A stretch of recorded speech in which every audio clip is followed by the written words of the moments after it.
Добрый день, шановные сябры, добрый день, шановное господарство. 5 падзеяў от Вячеслава Сіўчыка и я, Вячеслав Сіўчык. Сегодня мы будем казать про 7 дзён 7 по 13 вересня. Я пропоную наступные 5 падзеяў. Первое. 8 вересня, День белорусской войсковой славы. Другое. 11 вересня.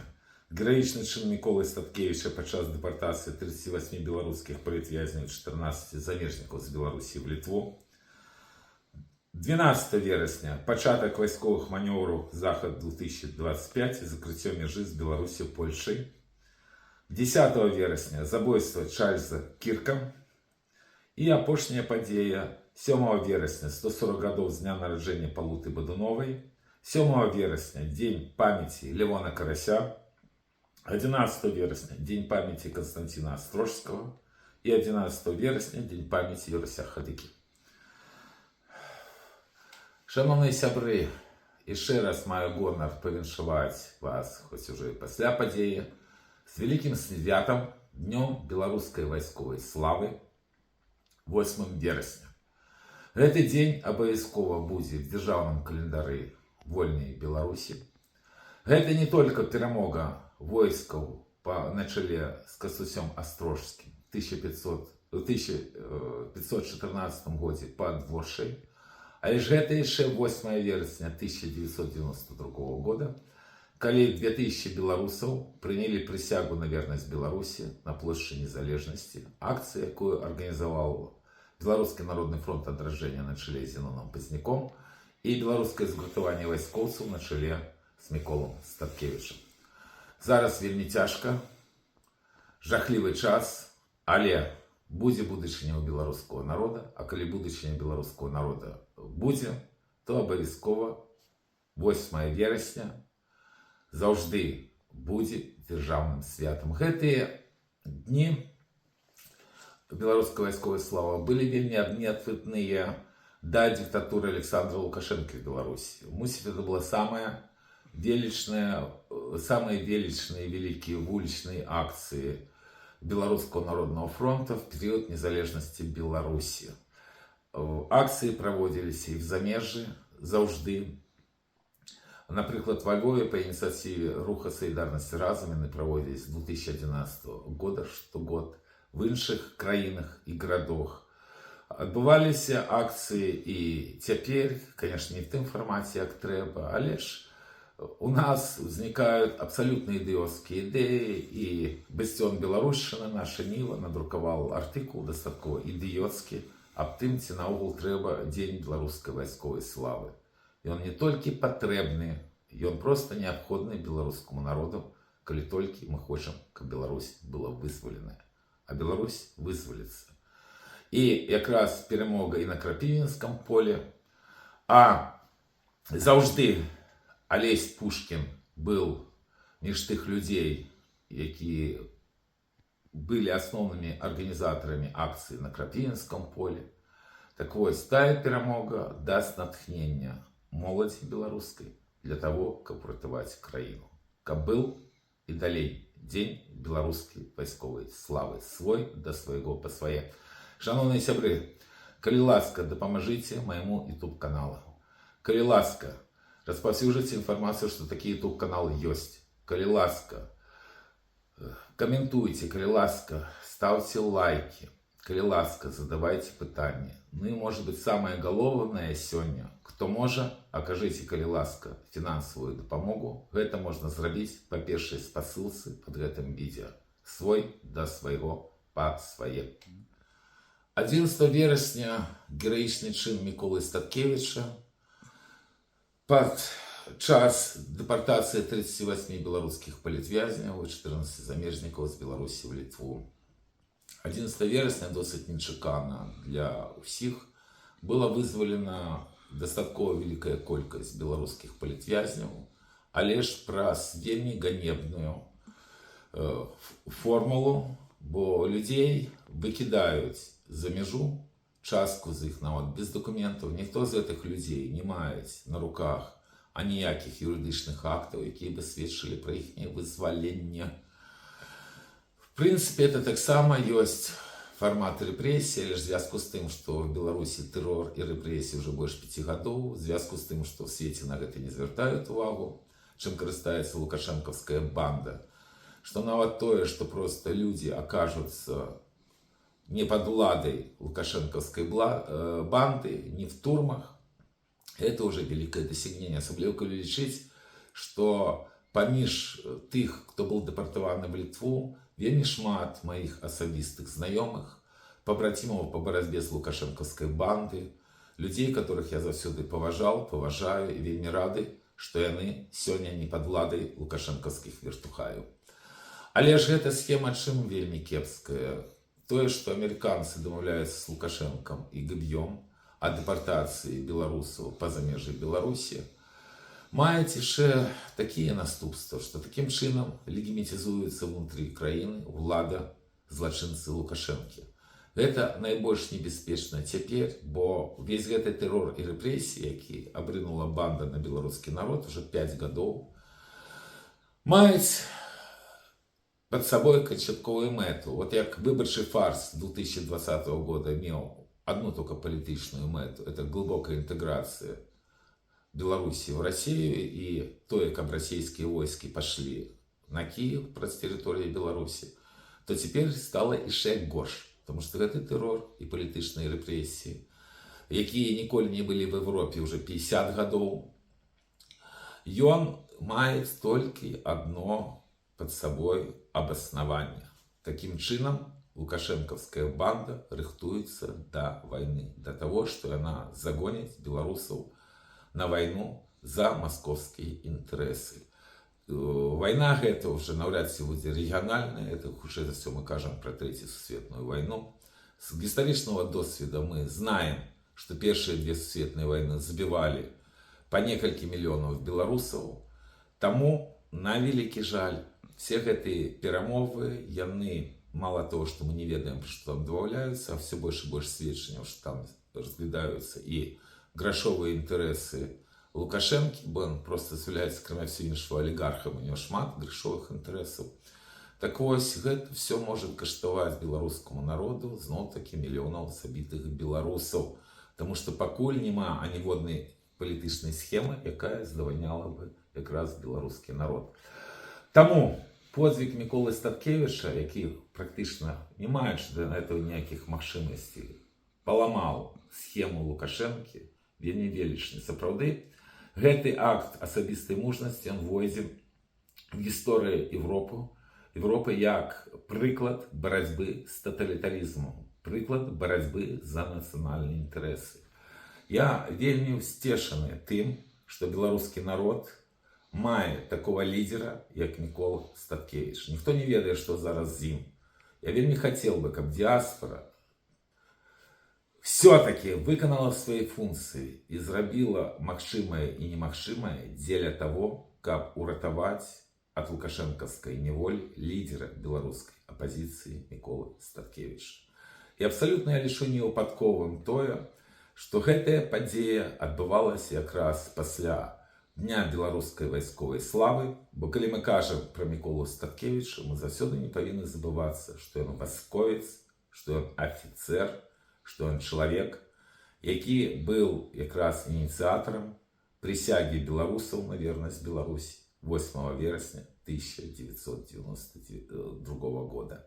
І мы ніколі не будзем забываць про тое, што Микола Статкевич незаконна за кратамі за все часы лукашэнкаўскай диктатуры уже амаль 15 гадоў. Бо адсідак у него было уже вельмі шмат. І вельмі працяглыя адсідкі, і вельмі нелюдскіх умоваў.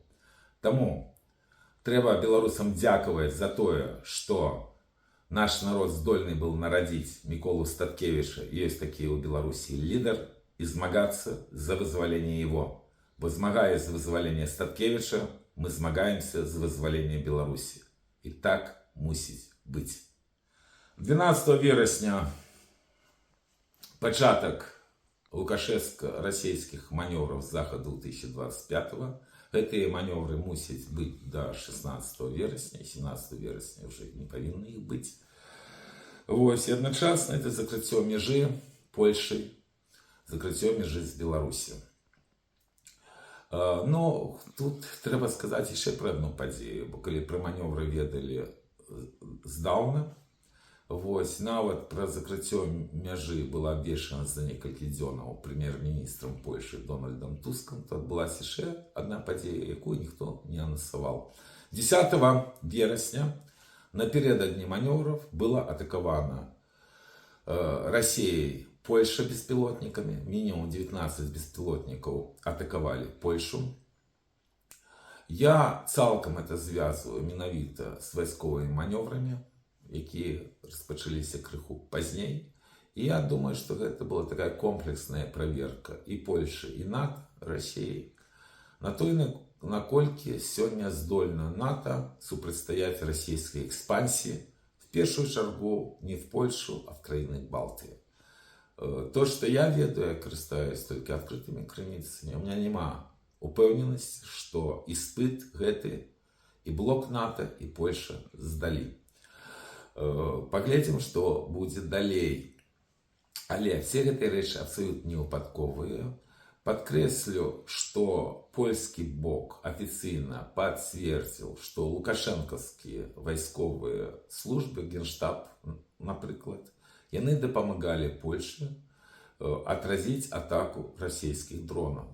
Папярэджаны былі палякі, калі толькі стала гэта магчыма, і гэта інфармацыя прынесла ім карысць. Это ёсць ацэнка польскага боку. Таксама вельмі цікава тое, што напередадні манёвраў раскрыта была шпіёнская сетка КДБ в Европе.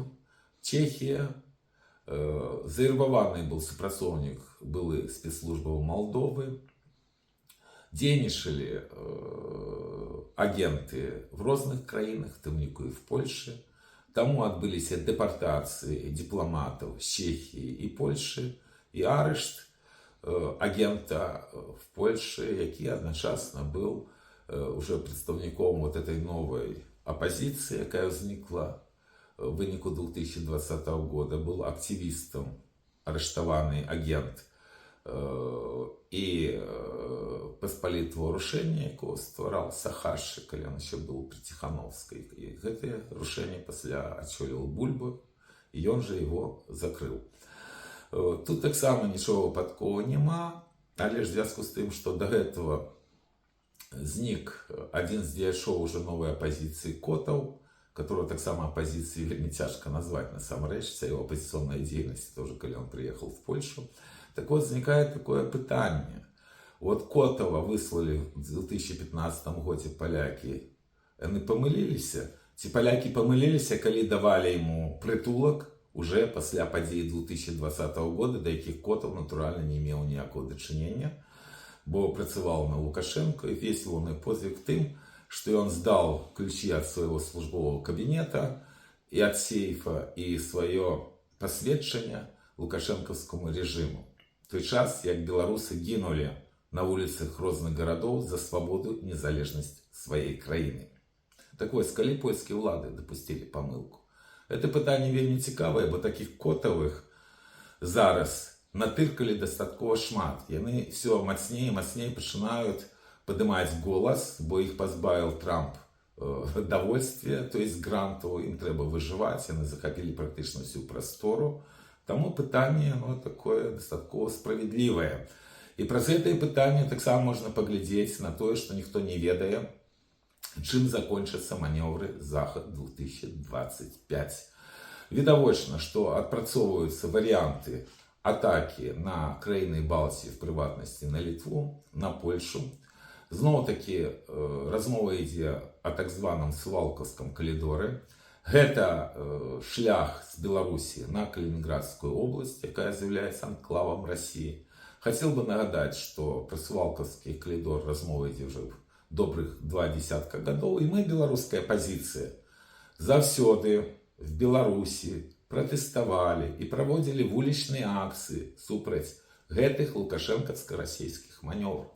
Але ж на великий жаль, нас никто на Заходе и в Украине не хотел чуть. Украина вельмі моцна за это уже расплатилась. На Заходе все больше и больше разумеюць небяспеку российского империализма. але ж нейкім парадаксальным шляхам спрабуюць абмінуць рэчаіснасць, што бандит Лукашенко, его ГБшная бандитская диктатура еще основана на тым, что сам диктатор, и он является российским империалистом. Его доктрина – это имперская Россия. Он это николь не хавал. Так, там есть пэўныя нюансы, які адрозніваюць его от Путина, Зюганова, какого-то іншого дзеяча российской палітычнай сцены. Але ж калі адкінуць дробязь и взять основное, то Лукашенко заўсёды служил российскому империализму, тому он радостно знішае белорусский народ.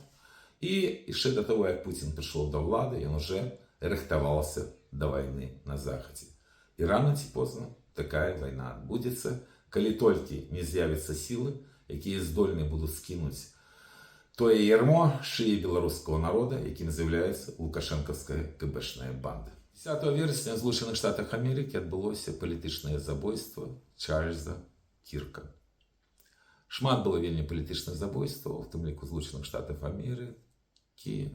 Неаднойчы было, мы можем прыгадаць і забойство Джона Кеннеді і іншых прадстаўнікоў сямейства Кеннеді, і шмат кого уже в наш час. Але ж гэтае забойство будзе мець вельмі сур'ёзныя наступствы и для Злучених Штатов Америки, и для света.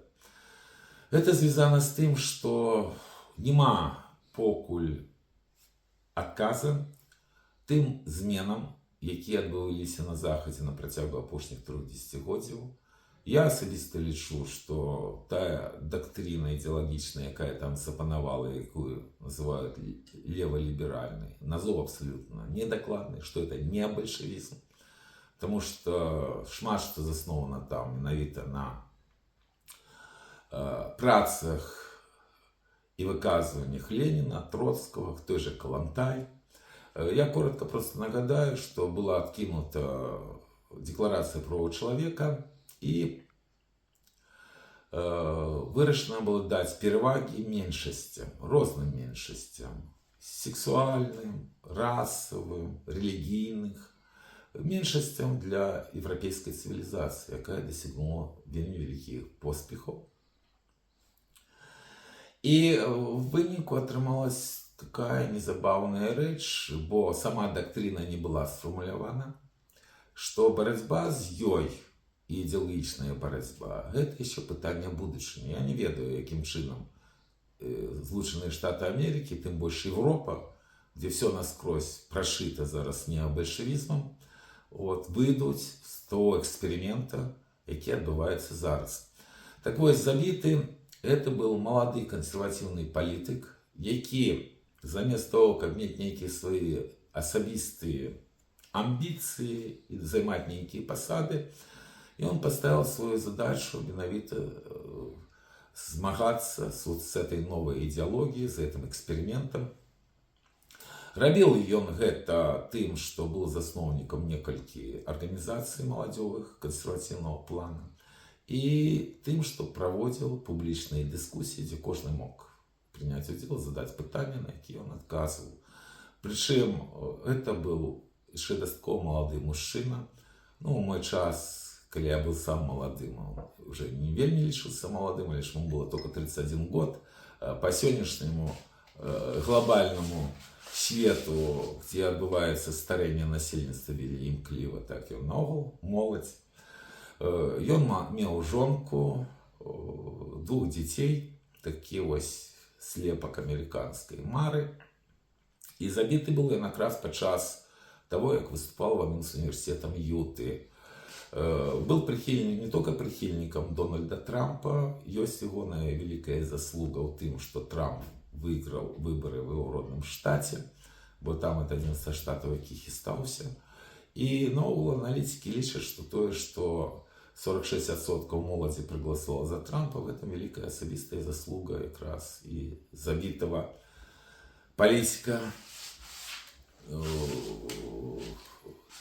І я думаю, што гэта бясспрэчна, бо моладзь, ён заўсёды падкрэсліваў, што менавіта універсітэты з'яўляюцца той фабрыкай, якая і фармуе у моладзі новая абсолютная идеологія, яка ніяк не звязана з тим, што было раней в гісторыі Амерыкі. Так, ён меў такую же мэту, як Дональд Трамп, каб Амерыка зноў стала великой. У меня есть пэўны скепсис, что ему удастся это реализовать, хотя я хотел бы это здороваться. Это связано с тем, что 100 годов тому назад в Америке 88% были белые, а апошні допис, который покинул забитый американский политик, был как раз про украинку Ирину Залуцкую, коли я не помиляюсь с прозвищем, якая была забита представником вот этой группы з тих, які повинні мати перевагу над всіми остатніми, причому забита вельми жахліва, просто так. Вось. І гэта сколыхнуло зараз всю Америку, тому що про гэта сказал Дональд Трамп. Чому будуть наступства гэтага забойства? Тому що і на сёння нема отказа на вот гэты не-большевизм. Тым ліку нават в Злучаных Штатах Америки, где президентом является Дональдом Трамп. Дональд Трамп не есть панацея в борьбе с гэтым, потому что он сам является одним из олигархов. И вот эта новая идеология, она непосредственно связана с тем, что капитализм развился до того, что возникли олигархи, які мають власний бюджет, які порівняльні тим у більшості країн світу. Тому не випадково, що одним з починальників всього цього бардака, який ми зараз можемо бачити по заміні права чоловіка на інші права, був Джордж Сорос. Це чисто спекулятивний капітал. І поміж олігархів достатньо шмат якраз людей, які мають менавіта спекулятивний капітал, не зв'язаний там з ніякою творчістю. Причем то же самое и на Сходе. Только в чем разница? В том, что для реваншистов, а реваншистскими режимами являются и режим Александра Лукашенко, самый старый в Европе, и режим Путина, и режим Си в Китае, им не треба разбирать вот эту политичную машину, яку хотели знищить Троцкий и Ленин любыми сродками. Для этого им треба была как раз диктатура пролетариата. У них этой машины политичной парламентаризма ніколи и не было. А на Заходе покуль есть. И что найбольш страшно для нас, белорусов, потому что не разумеючи, что отбывается, я был сапраўды вельми засмучены теми комментариями, которые я читал на Харте, на нашей Ниве, по новинах, связанных по забойству Чарльза Кирка. Они абсолютно не людские. Потому что вот это не большевизм, и он давно проник в тым ліку белорусскую оппозиционную асяроддзе. Потому что нам хлусят, что это не большевизм, это и есть свобода. И мы неким чином до этого призвычаились. Хотя ніколі вот забойство 31-годового человека не может быть свободой. Як не может быть свободой то, что выкинули с панцентра одного из лидеров белорусской оппозиции, Павла Северинца. Я хотел бы нагадать, что он за кратами уже больше 5 годов, а лишь это абсолютно не хвалює тих людей, які в порушенні статута ПН, в порушенні здорового сенсу викидали белорусского письменника на радость КГБ в Минску с панцентру. Потому что у них есть свои переконания. И для них правы ЛГБТ, правы палестинцев, правы абсолютно не связанных с Беларусью людей и группов значно важнее, чем правы белорусского народа, які отстаивает Павел Северинец. И не только у белорусов такая ситуация. Есть картина про подвиг Рейтона падчас падзелаў Рэчы Паспалітай.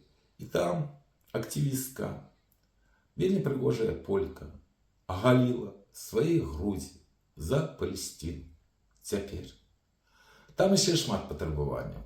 Але ж там вы не знойдзеце тое, каб Польша возіла прызыв, каб уратавацца ад московской навалы. Нема там ніякіх прызываў для ўзмацнення вайскового потенциала Польши. а вот палестинцы есть. Так знішаецца Европа. Дзяўчына вельмі прыгожая. Палестинцы оценят ее и то, что она оголила. Может быть.